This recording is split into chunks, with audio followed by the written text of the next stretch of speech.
Buen día, traders. Habla Nino Di Russo. Hoy es jueves 9 de marzo del 2023. Son las 5:25 AM en Arizona, 9:25 en Buenos Aires. Faltan 2 horas 5 minutos para la apertura del mercado. Vamos a ver el cierre de los mercados para el día de ayer y inferir el comportamiento para el día de hoy. Ayer bajó la volatilidad al 2,46%, pero dejó el mercado lleno de incertidumbre, con una volatilidad instalada en el orden de 19,11 debajo de la SMA de 50 y con una pendiente negativa del MACD, pero fíjense que esto es el piso de la volatilidad, que como decía es demasiado alta para ser normal y demasiado baja para las circunstancias actuales del mercado, que de alguna manera habla de complacencia. En lo que se refiere a la relación put-call ratio, fíjense que ayer volvió a dispararse y llegó a 0,99. Nada para preocuparse en definitiva, pero esto significa que no hay ningún sesgo alcista del mercado pese al pullback que se ha notado, pero tampoco está arriba de 1, que eso podría encender todas las alarmas. En el caso de SPY, subió el 0,16%, con un doji logró instalarse sobre la SMA de 50 por los pelos. Fíjense que este es un nivel en el que hay muchísimo soporte. Si se llega a romper este soporte, el próximo escalón va a ser la SMA de 200. En lo que se refiere al Nasdaq, el mercado subió el 0,5% y se viene el Golden Cross para el Nasdaq, ¿eh? Así que pese a todo, de a poquito se viene el Golden Cross con bastante soporte en estos niveles y mucho soporte en la SMA de 50, con lo cual es probable que si este pullback continúa tenga al menos un buen soporte en esos niveles. En lo que se refiere al Russell 2000, 0,05% arriba también con un doji en el pullback que encontró su piso en la SMA de 50. Las empresas industriales, por otra parte, en el día de ayer un 0,12% abajo, fíjense que también con un doji al final de la caída, pero estamos en un patrón de Blue Eyes Failure clásico. Claramente, si se rompe este nivel de soporte, ya hasta la SMA de 200 esto no va a parar. Vamos a ver. Como se los he dicho muchas veces, el mercado no se recupera hasta que de alguna manera la Reserva Federal deje de ponerse enfrente subiendo la tasa de interés. En lo que se refiere a la evolución de los metales preciosos, el oro ayer bajó el 0,05%, con un volumen dentro de todo razonable, pero está en un patrón clásico de Blue Eyes Failure. En lo que se refiere a la plata, por otra parte, la evolución en el día de ayer fue del 0,27% bajista, claramente se rompió la SMA de 200 y va a buscar un nuevo piso.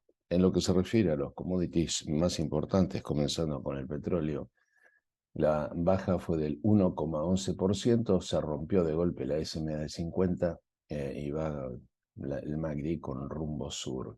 En lo que se refiere a la evolución del otro commodity relevante como el gas natural, la caída fue del 2,17%, ubicándose prácticamente en los niveles que venía manteniendo en los primeros días del mes de febrero, debajo de la SMA de 50 en un patrón de caída típico de la... En lo que se refiere a el rendimiento de los bonos a 10 años, fíjense que subió ayer el 0,03%. Este número no lo queremos ver subir porque claramente va a ser el atractor para que la Reserva Federal tenga excusa más que justificada para intervenir subiendo mucho más la tasa de interés. Fíjense que el rendimiento de los bonos del Tesoro de 5 y 30 años sigue siendo fuertemente negativo y este es un pésimo dato para el futuro de la economía, con lo cual lo que denuncia, como lo hemos dicho muchísimas veces, es probable recesión futura. En lo que se refiere a lo que está pasando esta mañana con las criptomonedas, comenzando con el Bitcoin 0,37 abajo, siguiendo un poco la danza de lo que pasa esta mañana con los mercados de futuros, ubicándose en $21.626 de vuelta a una rotura típica de la SMA de 50. En lo que se refiere a la evolución de la otra criptomoneda relevante como ser Ethereum, la evolución esta mañana es del 0,08 bajista, mismos comentarios que hice para el caso del Bitcoin. En lo que se refiere a la evolución de los papeles argentinos más relevantes, comenzando con Grupo Galicia, 403 alcista, rebotó sobre la SMA de 50. En el caso de YPF, la evolución fue del 2,12% alcista. Fíjense que está en un patrón de consolidación de largo plazo. El punto de decisión va a ser la SMA de 50 si continúa su ciclo alcista o se rompe definitivamente para abajo. En lo que se refiere al unicornio argentino más relevante, Mercado Libre, la evolución en el día de ayer fue del 0,98% bajista, está extremadamente exuberante, peinando el RSI en 70, así que lo más probable es que acá esto sea seguido por un pullback, nada más que por la exuberancia que tiene. Amazon 0,4% arriba, cerrando debajo de la SMA de 50. En el caso de Meta, que es ex Facebook, la evolución fue del 0,25% arriba. Fíjense que se viene el cruce del MACD de alguna manera sostenida por lo que es el Golden Cross de la SMA de 50 a la de 200. En el caso de Microsoft, la evolución es del 0,18 abajo, encontrando piso en la SMA de 200. En el caso de Netflix, un papel que ha venido creciendo en un canal ascendente, básicamente se terminó rompiendo la SMA de 50 y el patrón del que hablábamos. Está en una caída típica de la rotura de la SMA de 50, así que probablemente encuentre soporte a mitad de camino en un nivel del orden de los $292 aproximadamente.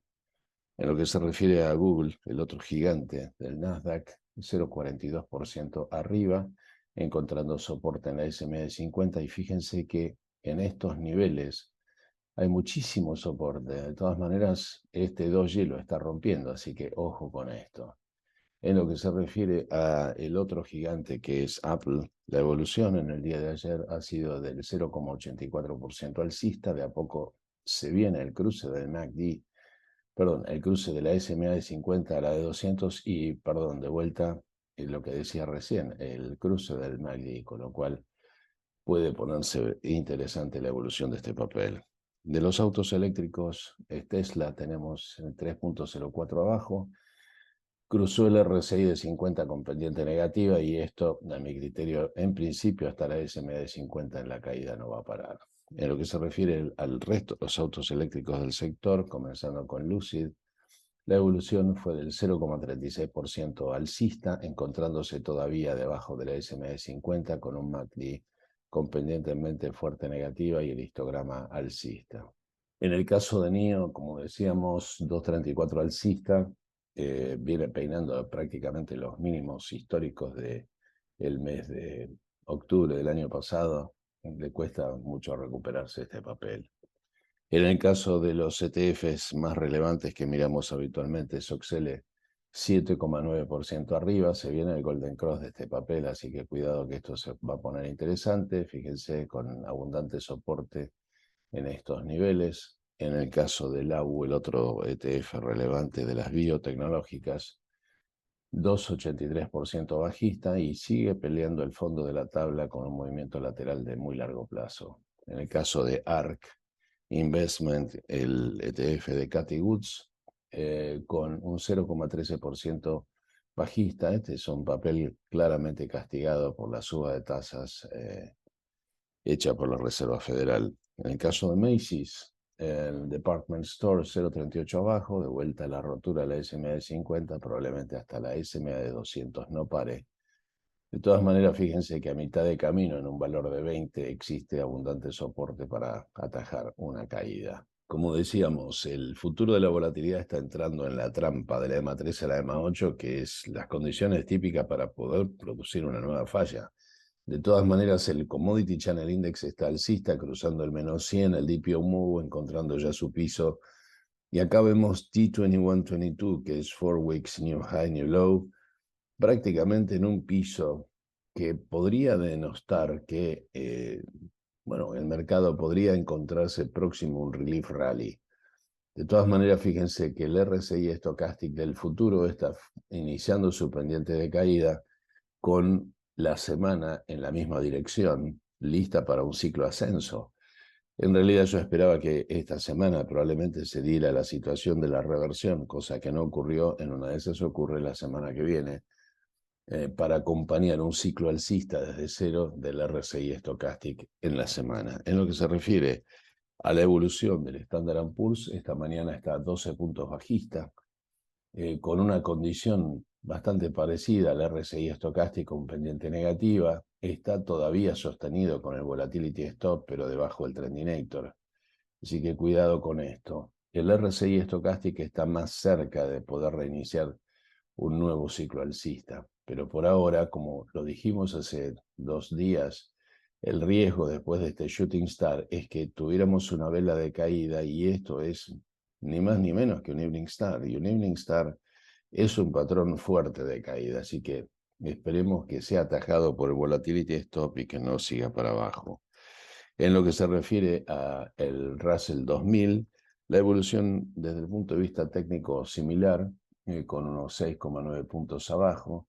Fíjense que está en la misma condición, con prácticamente la vela del día de hoy testeando la EMA3 en caída libre, debajo del Trendinator y del Volatility Stop. Y en la semana, la única diferencia respecto a los otros papeles es que está más cerca de iniciar su ciclo alcista. En lo que se refiere al Dow Jones, esta mañana 40 puntos abajo, roto el Trendinator, el Volatility Stop, la EMA3 y la EMA8 están en un patrón clásico de falla.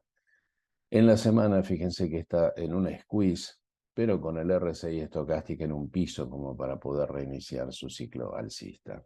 En lo que se refiere a en lo que queda de los datos económicos, hoy se publica el subsidio al desempleo y mañana el índice de desempleo del empleo no agrícola. Así que no queda mucha inspiración sobre los datos económicos.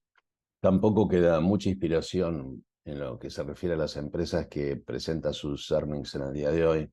Entre las más conocidas y relevantes está Gap, de la tecnología, Oracle, DocuSign, y bueno, el resto, si bien son importantes, no podemos decir que sean específicamente market movers. En el día de mañana tenemos a la empresa fabricadora de aviones Embraer brasilera dentro de las más relevantes. Esto es todo por hoy. Gracias por su atención. Los espero mañana en este mismo canal.